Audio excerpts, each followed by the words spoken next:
Good morning mga day, this is Basudanyang Vlogger, a day in my life as a content creator at age of 14. Kaya naman papasabi ka na lang talaga dito ng I for Dago!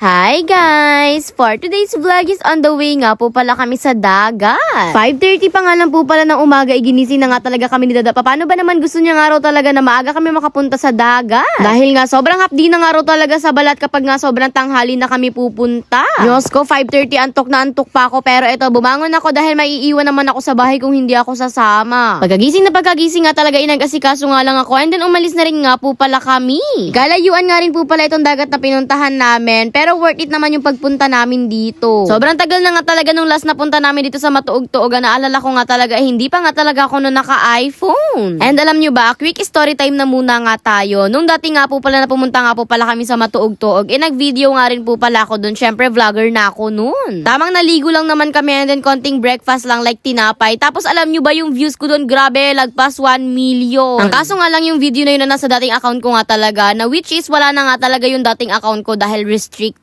na siya. Kaya naman eto, samahan nyo nga talaga kami na bumalik ulit dito sa Matuog-Tuog. Bali, this time nga po pala, dito nga po pala kami mismo magluluto. Habang si mama nga po pala ay busy mag-prepare ng mga lulutuin namin, eto naman nga po pala si Dada at nagpapaamak na nga siya dyan. Akala nga talaga namin nung una hindi kami matutuloy pa. Paano ba naman, medyo wala nga kami mahanap na magandang spot, pero buti na lang naglakad-lakad pa si Dada sa likod. Kaya naman meron kaming nahanap dito na maayos-ayos na spot. And syempre mag-i-start na rin nga po pala dyan magluto si Dada, at si mama naman nga po pala ay nagre-ready naman nga po pala siya ng iba pang mga lulutuin katulad nitong hotdog. Diba? Sobrang amazed talaga ako dyan that time dahil parang naging survival talaga yung atake namin dito. Paano ba naman wala talaga kaming kadala-dala, kahit yung itak na pangkuha ng gatong wala. Madali man lang po palang kumuha ng gatong dito, kaya naman kamay na lang yung ginamit. Pero ayun, parang binasic lang naman nila Dada yung pagluluto. Kaya naman after naman nga po palang magluto, syempre nag-setup na rin kami dito para makakain na nga talaga. Bali, meron nga po pala kami dito dala nga po palang folding na lamesa. Tapos meron din nga po pala kami mga dalang beach chair. 6 o'clock pa nga lang po pala dyan that time, pero tignan nyo naman yung init, grabe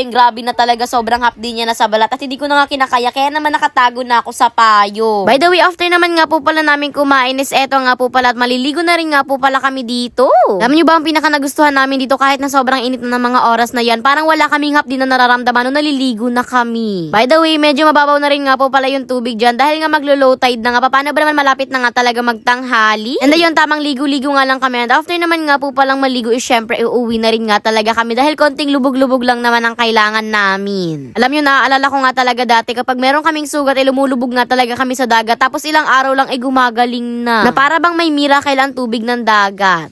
And ayan, pauwi na rin nga po pala kami dyan that time, and grabe, hindi ko talaga makakalimutan tong dagat na to. Paano ba naman, sobrang dami na naming memories na nagawa dito. From dati na tinapay lang yung baon namin, ngayon nakakanin na kami. In fairness, madami pandalang beach chair tsaka lamesa. Dati kasi wala talaga kaming kahit anong dala, talaga nakaupo lang kami dun sa may recraft lang. And ayun, I guess hanggang dito na lang din nga po pala ang ating vlog for today's video. Kaya naman yun lang sa to, Ben. God bless, thanks for watching. Ito na ang sign para magdagat na rin kayo.